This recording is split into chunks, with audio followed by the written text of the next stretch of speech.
Hey guys, Eddie here, and today we're taking a look at, well, not this hat, but Generation 2 Optimus. I know you're thinking, well, isn't that Generation 1? No, it's Generation 2. Because you have the Autobot logo right there. So, this is obviously a re-release of the... We'll take that out. This is obviously a re-release of the original Generation 1 figure, with some notable differences. Or, I don't know if there's really a... I don't know if I should say that because I never had the original G1, but this is as close as I'll get to an original G1 Optimus. I got this loose on eBay, so no trailer and everything, but he has his gun. And the hands I had to order separately. The reason I delayed this review was because USPS has a terrible system, and they were super late to getting these to me. Like, even the seller had to make a claim to USPS and send out a replacement. And this is that replacement, because the original was super late, and it's just now getting here. So I'm going to wind up having two sets of these hands.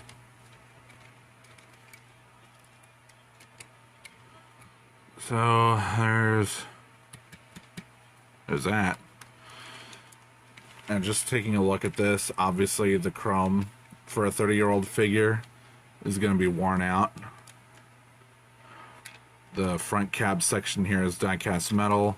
You have more chrome on where the headlights are, the grille, front bumper, gas tanks, pinned wheels. Some of the stickers are still on here, like the silver line right here. And you'll notice he doesn't have a rub sign. But at least he does have the taillight stickers. I might get some G1 Optimus repro labels. Who knows? Whenever I get to it, I will. It's still a good figure. And obviously, the gun right here.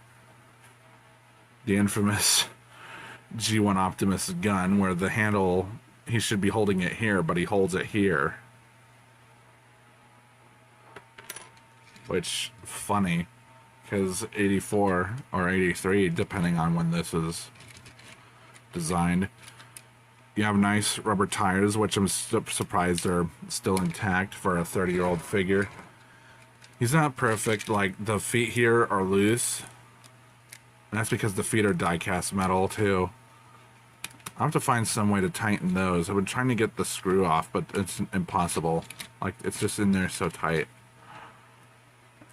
You can see some wear, as usual. Nothing in terms of kibble other than the legs, but this is pretty much G1 Optimus. I mean, can you really complain about kibble other than parts forming? Just for a quick size comparison, here he is with some G1 mini bots and a couple of Decepticon Micromasters. So you can see how that scales.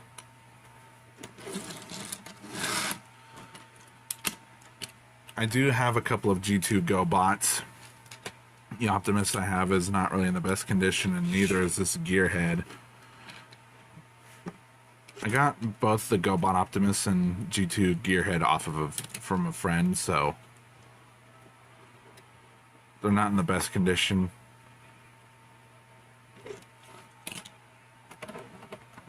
Here's G1 Blaster.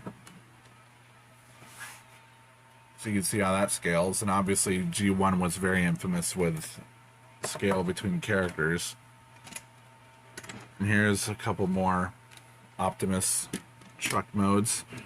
The Age of Extinction Evasion mode Optimus and the Netflix Earthrise Optimus.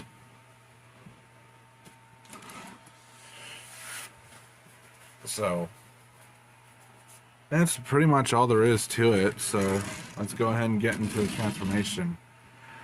it's very simple, really.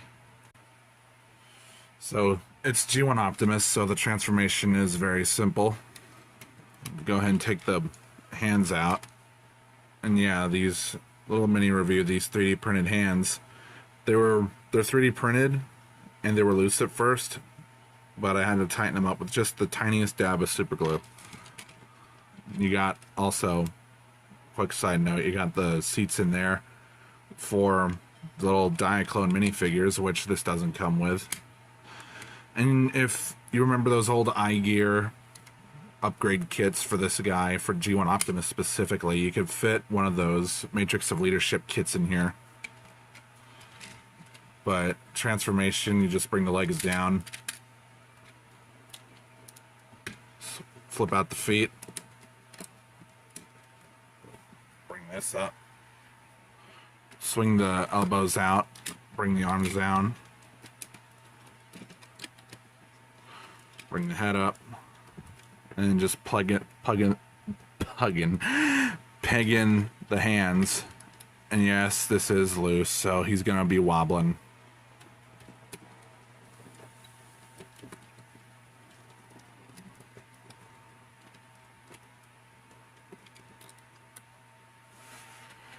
And that's, there you have Optimus in robot mode. And this figure, it's really nice just to have a version of G1 Optimus.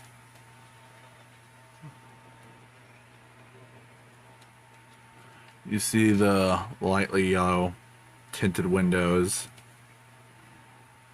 and how the head platform pegs onto this little peg on the front of the cab. You got the yellow eyes, the very simple head design.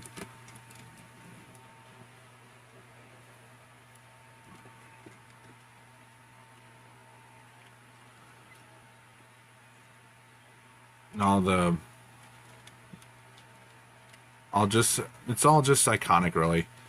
Other than this hole in the back. And again, I don't have anything else for the G2 Optimus.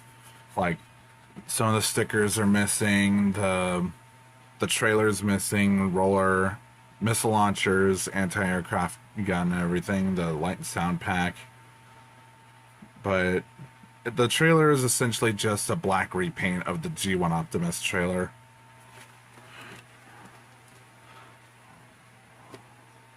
And also,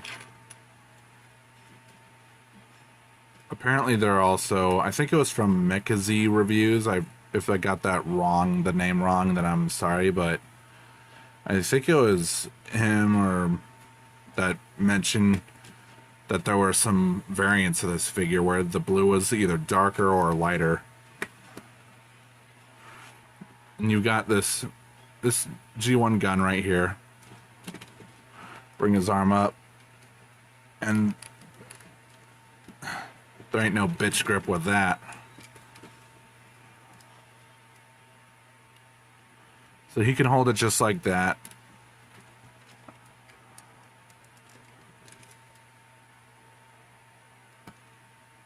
I might have to sand the peg, actually, because even if I guess the benefit of having the second pair of hands come in the mail is if one of these breaks, then at least I'll have a replacement. Won't have to pay an extra 20 bucks. Speaking of the price, this was around, for the condition, I got this for around like 30 to 40 bucks. 40 bucks because you have to take in shipping and tax, but $30 for this condition alone, that's a good deal. Because other G1 Optimus figures, at least this version of the mold, unless they're Ultra Magnus, they'll go for a lot more. And anything less, these will just be junkers used for parts. Like, I think there was a listing for a couple of G1 Optimus figures that were broken or just taken apart and used, like, were just reduced to being used for parts. That was like $9 or so for both of them. But yeah, anything Anything less would just be junkers. I mean, he can hold his gun like that. That's something like the missing link in the legacy figure fixed. Just for some quick size comparisons real quick, here he is with Gearhead. Let's see how that scales.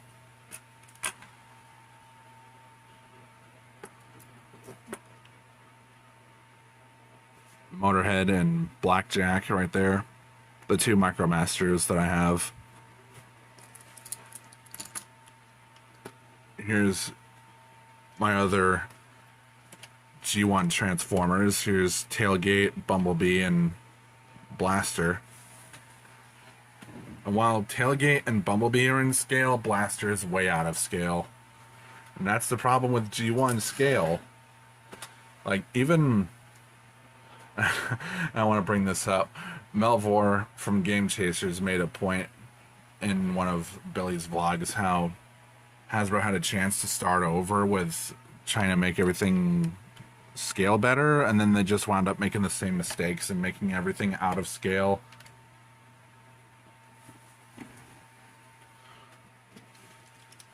There's that. And then here are the other Optimus Primes. Like there's Age of Extinction and there's Netflix. So there's how that looks. Articulation wise, there's nothing at the head. The arms can do a full 360. These shoulders were incredibly loose. And I just happened to tighten them up. Also the smokestacks were rotatey. They would spin around. But I had those tightened as well. There's a 90-degree bend at the elbow. Because I got this loose, the ratchet joints in the shoulders haven't survived, so they don't make that clicky anymore. Like they don't click. This one had one click, but it doesn't work anymore. The elbows, they're loose. They're die-cast metal elbows. But you do have a elbow swivel. And because of the way the hands are, you do technically have a wrist swivel. And due to transformation, you technically also have butterfly joints moving outward. Legs don't move forward, but they do move back, which makes the knee bend kind of useless. That's another thing the Missing Link fixed, along with the Legacy figure. They made this guy more articulated. And because of transformation, the feet can move down.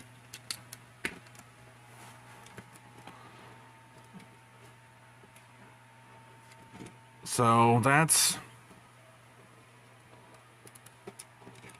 Overall, I really do like this figure. It's been a huge pain in the ass to get these 3D printed replacement hands here, but now that they're here, I have a pretty much complete Generation 2 Optimus. If I want to, I can just go for the repro labels and the trailer and all that. It would probably be harder to find the light and sound pack or even the missile launchers, because those were like G2 exclusive accessories. But yeah, that's pretty much it. Hope you enjoyed it. Like, comment, subscribe, hit the notification bell, share the video. I would say thanks for getting me to 1,000, but either because of YouTube unsubscribing people or people just being trolls, like I'm back down to 999 subs. So if you could subscribe so you don't miss anything and help me get back to 1,000 there. Also, you can join my Discord and follow my socials. The links to those are in the description. I do have commissions open, so if you want some artwork from me, there's that. And that's links to the Discord and my socials are in the description. And this has been Zeta. Have a good rest of the day.